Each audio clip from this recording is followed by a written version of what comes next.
என்னடா பொட்டி பொடிக்கோட வந்திருக்கா, என்னாச்சு? எனக்கு என் பொண்டாட்டிக்கு சண்டை. அதான் அம்மா வீட்டு போன அமுச்சு விட்டேன்னு.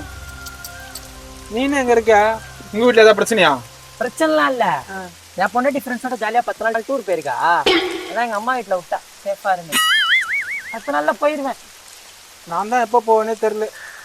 இந்த பேரு குடும்பம்னா சண்டை சச்சரவு இருக்கதான் செய்யும். நம்ம தான் பண்ணிட்டு தாழ்ந்து போனோம், புரியுதா? சும்மா பொசுக்குன்னு பிறந்த வீட்டுக்கு வந்துடக்கூடாது. அக்கம் பக்கம் பார்த்தா என்ன பேசுவாங்க? நரம்பு இல்லாமக்கு 4 விதமா பேசும். கையாளாதவன், முட்டி செத்தவன், பக்கு இல்லாதவன், மலடன் அப்படின்னு சொல்லும். ஏய், நான் இப்பயே எங்க அம்மாட்ட சொல்லி போய் சமாதானம் பண்ணலான்னு இருக்கேன். முதல்ல நீ வெளியே வந்துடக்கூடாது, வாசல்ல நின்றுக்கணும். அவங்களே மன்னிச்சு உன்னை கூப்பிட்டுருப்பாங்க. இதெல்லாம் முதல்ல தெரிஞ்சுக்கோ, சரியா? போ. என் பொண்டாட்டி வேற 1 மணிக்கு வீடியோ கால் பண்றேன்னா குடிச்சிட்டு ஃப்ரெஷ்ஷா இருக்கணும். லவ் பண்ணி கல்யாணம் பண்ணிக்கிறானுங்க, பொசுக்கு பொசுன்னு போச்சுன்னு அம்மா வீட்டுக்கு வந்துடுறானுங்க.